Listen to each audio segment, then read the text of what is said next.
क्या कर दें, शुरू करें ना, चलो ये सब तो बात कर जाएगा ना। हाँ, जो बात निकल जाती है तो फिर निकल जाती है, बात फिर दूर तक जाती है।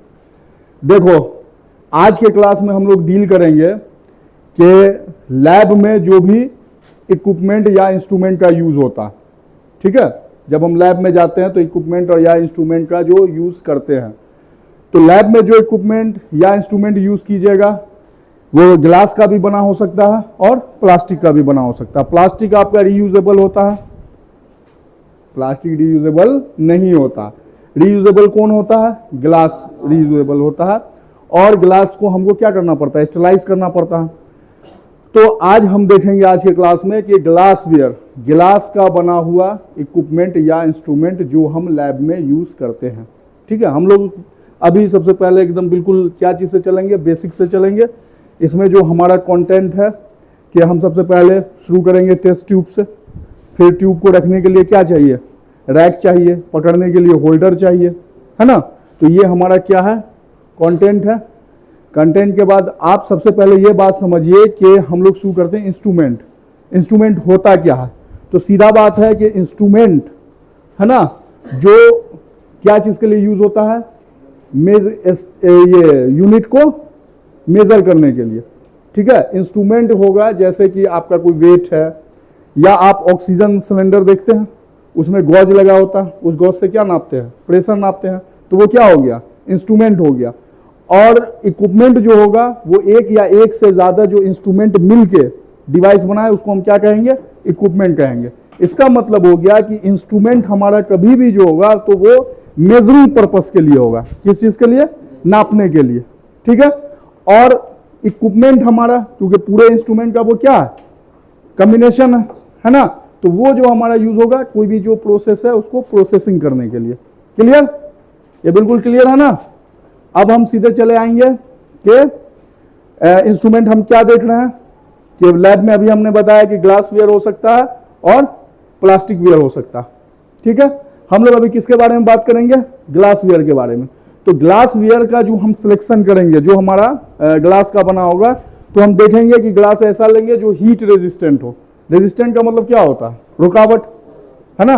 पानी से जो रुकावट होता है उस फोर्स को क्या कहते हैं, विस्कस फोर्स कहते हैं। एयर से जो रुकावट, एयर ड्रैग। सॉलिड में जो होता है, फ्रिक्शन। तो उसी तरह से आपका जो ग्लास वेयर है, ग्लास का जो मटेरियल है वो क्या होना चाहिए, हीट रेजिस्टेंट होना चाहिए। यानी कि टेम्परेचर पे ऐसा नहीं हो कि ब्रेक, तुरंत जैसे टेम्परेचर दिया बंसन बर्नर के पास लाए ब्रेक कर जाए, ऐसा नहीं, ठीक है। उसके बाद दूसरा क्या होना चाहिए कि जो सोलेबल मेटल होता है, मेटल जानते हैं ना, जैसे सोडियम है, क्रोमियम है, उसका जो ऑक्साइड है वो सोलेबल करके उस ग्लास को खराब नहीं करे, तो वो क्या होना चाहिए, सोलेबल मेटल से फ्री होना चाहिए। क्लियर। अब हम आएंगे ग्लास वेयर में। तो ग्लास वेयर में सबसे पहला जो हम इंस्ट्रूमेंट देखेंगे, इक्विपमेंट है ना, जो डिवाइस देखेंगे वो टेस्ट ट्यूब है। क्या है, टेस्ट ट्यूब है। टेस्ट ट्यूब आप लोग लैब में देखे भी हैं, टेस्ट ट्यूब का फिगर भी है ना, इस तरह से देखते हैं ना लैब में टेस्ट ट्यूब। अच्छा, अब टेस्ट ट्यूब को ही हम क्या कहते हैं, कल्चर ट्यूब भी कहते हैं, और उसको हम ये सैंपल ट्यूब भी कहते हैं। कोई दिक्कत। अब हमारा क्या है कि जो टेस्ट ट्यूब है, तो टेस्ट ट्यूब में हम क्या रखते हैं, रिएजेंट रखते हैं। रिएजेंट समझते हो ना, जो केमिकल रिएक्शन में क्या लेगा, पार्ट करेगा, उसी को हम क्या बोलते हैं, रिएजेंट बोलते हैं। तो टेस्ट ट्यूब में हम क्या रखते हैं, रिएजेंट रखते हैं, ठीक है। क्या करने के लिए, केमिकल एक्सपेरिमेंट को या केमिकल रिएक्शन को ऑब्जर्व करने के लिए। क्लियर। अच्छा, दूसरी बात है कि ये जो टेस्ट ट्यूब है, इसका जो डिस्कवरी किया था, इसका डिस्कवरी दो साइंटिस्ट ने अलग अलग जगह से, एक बर्जेलियस ने और एक फैराडेज ने, ठीक है, ये समझ गए। अच्छा, दूसरी बात है कि इसको हम कल्चर ट्यूब क्यों कहते हैं, तो कल्चर कभी भी मीनिंग आएगा तो कल्चर का मतलब क्या हो गया कि कोई भी जो माइक्रो ऑर्गेनिज्म को ग्रो कराने को हम क्या कहते हैं, कल्चर कहते हैं। तो कोई ना कोई मीडियम में ग्रो करेगा ना, जैसे न्यूट्रिएंट्स मीडियम है, जो उसके लिए जो चाहिए, कार्बन चाहिए, नाइट्रोजन चाहिए, उसका सोर्स होगा। तो टेस्ट ट्यूब में भी हम क्या करते हैं, माइक्रो ऑर्गेनिज्म को ग्रो कराते हैं। समझ में आया। सैंपल ट्यूब इसको क्यों कहते हैं, क्योंकि इसमें तुम जैसे ब्लड का सैंपलिंग करते हो या कोई भी बॉडी का फ्लूइड जो है उस सैंपल को टेस्ट करने के लिए इसमें हम लेते हैं। समझ में आ गया। इसीलिए हम कहें कि जब माइक्रोबायोलॉजी तुम जानते हो ना कि ऐसे ऑर्गेन्स के बारे में पढ़ते हैं जिसको हम नेकेड आई से नहीं देख सके, ठीक है। तो वहां पर हम कल्चर मीडिया तैयार करने के लिए इस ट्यूब का यूज करते हैं। कल्चर मीडिया का मतलब क्या हुआ, ग्रो कराने के लिए जो न्यूट्रिएंट्स मीडियम रखेंगे और उस पर माइक्रो ऑर्गेनिज्म को ग्रो कराएंगे, ठीक है। उसके बाद हम क्या करेंगे, सैंपल को कलेक्ट करेंगे, और चूंकि इस टेस्ट ट्यूब में जो है फ्लूइड जो है उसको होल्ड करने के लिए भी, क्लियर।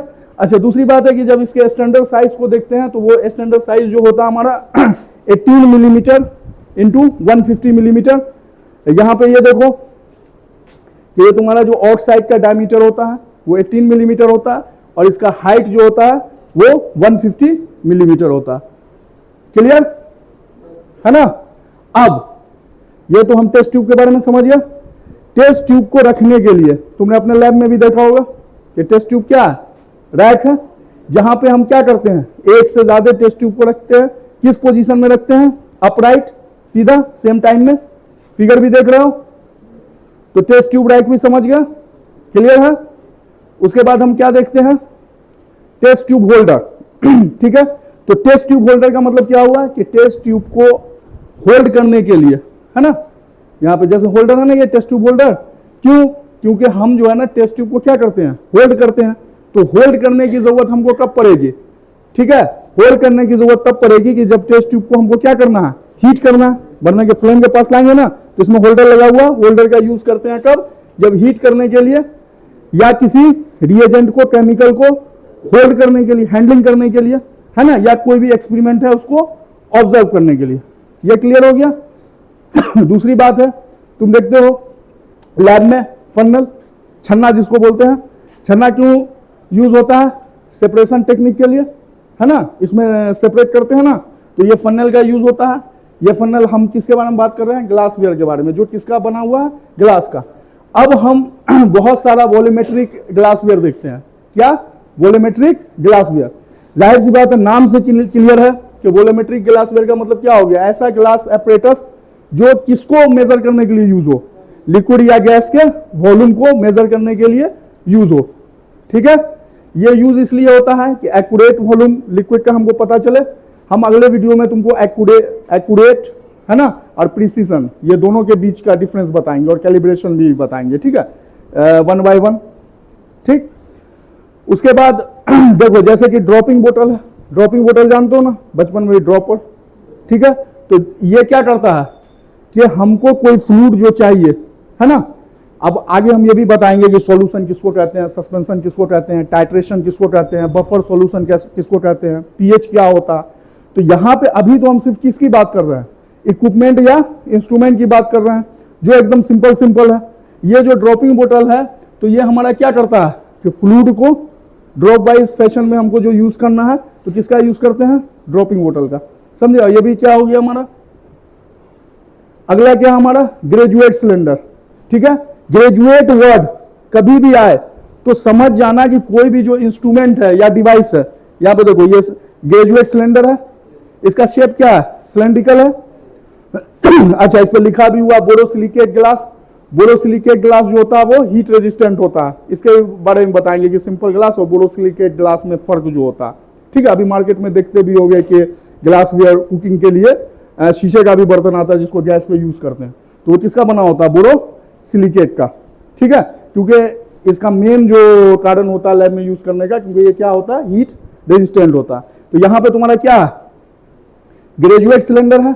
ग्रेजुएट वर्ड कभी भी होगा तो उसमें समझ जाना कि मार्किंग होगा, क्या होगा, मार्किंग होगा। तो मार्किंग होगा तो वो क्या, किस पर्पज से यूज हो सकता है, मेजरिंग पर्पज से, एकदम क्लियर। मार्किंग नहीं है तो किस पर्पज से यूज हो सकता है, किसी मतलब सॉल्यूशन को, किसी फ्लूइड को होल्ड करने के लिए। बात समझ में आया।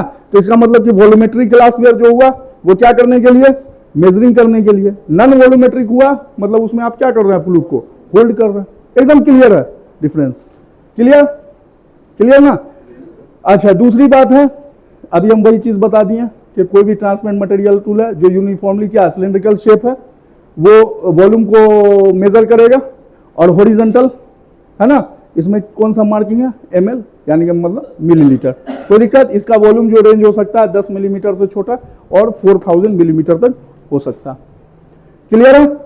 उसके बाद हम दूसरा इंस्ट्रूमेंट जो देखते हैं है ना, इसको हम बोलते हैं ब्यूरेट। ब्यूरेट में क्या है, देखो ये भी क्या है, ग्रेजुएटेड ग्लास है ना।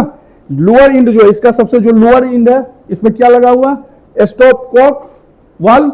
वाल्व का मतलब होता है कि ऐसा डिवाइस जो किसी में लगा हुआ हो तो वो जो लिक्विड या फ्लूइड का जो फ्लो होता है ना, उस फ्लो को क्या करता है, मेंटेन करता है और एक ही डायरेक्शन में बहने देता है। बात समझे, स्टॉप कॉक का काम होता है। क्लियर है ना। और इसका भी जो बरेट का यूज होता है किसी भी लिक्विड और गैस के वॉल्यूम को मेजर करने के लिए भी, इसका भी हम वीडियो तुम्हारा लैब में बनवाएंगे इसका यूज करते हुए, है ना। दूसरी चीज है, अभी हम बताएं कि स्टॉप कॉक वाल्व क्या करता है, कंट्रोल करता है किसके फ्लो को, फ्लूइड के फ्लो को, है ना। दूसरी बात है कि ये फ्लो जो हो सकता है एसटीडी स्ट्रीम होता है या ड्रॉप बाय ड्रॉप। देखो एसटीडी स्ट्रीम में तुम एक चीज देख रहे होगे कि कभी नल को खोले होगे, है ना, तो नल खोले होगे तो पानी देख लोगे एकदम यूनिफॉर्मली, एकदम आराम से गिरता रहता है, यूनिफॉर्मली टाइप, ठीक है, उसको हम एसटीडी टाइप बोलते हैं। क्या बोलते हैं? अच्छा देख रहे होगे कभी कभी पानी जो एकदम खूब जोर से तो एकदम छड़छड़ा के गिरता है, उसको हम कौन सा टाइप बोलते हैं? वो टर्बुलेंट होता है। ठीक है, यहां पे किसकी बात हो रही है, या तो एसटीडी टाइप से फ्लो होगा या ड्रॉप बाय ड्रॉप। समझ में आया? क्लियर है ना। उसके बाद हमारा क्या है ना, पिपेट है। पिपेट का मतलब क्या हो, ये भी लेबोरेटरी इंस्ट्रूमेंट हो गया, है ना। ये क्या करते हैं कि हम किसी भी लिक्विड को, है ना, ट्रांसफर करते हैं एक जगह से लेके दूसरे जगह डिलीवर करते हैं। ठीक है, उसका वॉल्यूम हो सकता है उस फ्लूइड का या लिक्विड का मिलीलीटर में या माइक्रोलीटर में। कोई दिक्कत? अगर आपसे कोई आदमी पूछे कि बरेट और पिपेट में क्या फर्क होता है ना, ब्यूरेट जो होता है वो मूवेबल होता है और पिपेट जो होता है वो फिक्स होता है ना। ब्यूरेट में हम क्या कर सकते हैं, पिक भी कर सकते हैं और डिलीवर भी कर सकते हैं, है ना, पिकअप भी कर सकते हैं और डिलीवर भी कर सकते हैं। लेकिन पिपेट के मामले में क्या हो सकता है कि सिर्फ फ्लूइड को हम डिलीवर कर सकते हैं। हमको लगता है आप लोग प्रैक्टिकल भी इसका किए होंगे, है ना। उसके बाद हम लोग देखते हैं वॉल्यूमेट्रिक फ्लास्क को। ये क्या है, फ्लास्क है। ये भी जाहिर सी बात है, जब भी हम वॉल्यूमेट्रिक वर्ड का यूज करेंगे इसका मतलब क्या होगा कि एक्यूरेट वॉल्यूम, है ना, पता करेंगे लेबोरेटरी एक्सपेरिमेंट के लिए। कोई दिक्कत? अच्छा, ये चीज आपको ध्यान रखना है कि अभी हम बताए थे कि जैसे सिलेंडर होता है या बीकर होता है, उससे ज्यादा मोर एक्यूरेसी किसमें होता है, फ्लास्क में। क्लियर? अब हम आ जाएंगे नॉन वॉल्यूमेट्रिक ग्लासवेयर पे, है ना। तो नॉन वॉल्यूमेट्रिक ग्लासवेयर का मतलब क्या हो जाएगा, जाहिर सी बात है यहां पे मेजरिंग का मामला नहीं है। आपको सॉल्यूशन को क्या करना है, मिक्स करना है, उसको क्या करना है, हैंडलिंग करना है या इंटरमिक्सिंग। बात समझे ना। उसमें यूज होता है कौन सा, नॉन वॉल्यूमेट्रिक ग्लासवेयर। उसमें पहला एग्जांपल आपका क्या हो गया, बीकर हो गया। बीकर भी आपने देखा ना, इसका शेप क्या है, सिलेंड्रिकल है ना। ये किसमें यूज करेंगे, लिक्विड को मिक्स करने में या लिक्विड को हीट करने में या कोई हमको जो रिएजेंट सॉल्यूशन बनाना है उसके प्रिपरेशन के लिए। क्लियर हो गया? उसके बाद हम चलेंगे किस पे, पेट्री डिश पे। पेट्री डिश जो है एक डब्बा टाइप है, ये भी तुम लैब में देखे होगे पेट्री डिश, है ना। ये प्लास्टिक का भी होता है या ग्लास का होगा, है ना। ये क्या किया जाता है कि कल्चर करने में, माइक्रोब के कल्चर करने में इसका यूज होता है। यानी कि माइक्रोब्स कौन, तो एकदम कॉमन एग्जांपल क्या हो जाएगा, बैक्टीरिया। इसको हम क्या करते हैं, बैक्टीरिया को ग्रो कराते हैं। और तुमको पता होगा कि सबसे अगर एकदम कॉमन मीडियम लोगे तो अगर मीडियम। क्लियर ना। दूसरी बात है कि कैसा कल्चर करते हैं, एरोबिक। एरोबिक का मतलब देखो हमेशा याद रखना, एक वर्ड होता है एरोबिक और एक वर्ड होता है एनोरोबिक। एरोबिक के लिए ऑक्सीजन की जरूरत होती है, एनोरोबिक के लिए ऑक्सीजन की जरूरत नहीं होती है। ठीक है। उसके बाद आपका क्या है, स्टायरिंग रॉड है ना। यानी कि इसका यूज क्या किया था, तो बस एकदम सिंपल बात, खोलने में, है ना। ये ग्लास का रॉड बना होता है। क्लियर? कोई दिक्कत? तो आज का क्लास यहीं पे खत्म करते हैं। ठीक है, चलिए, कोई बात नहीं है सर, ये कर लीजिए।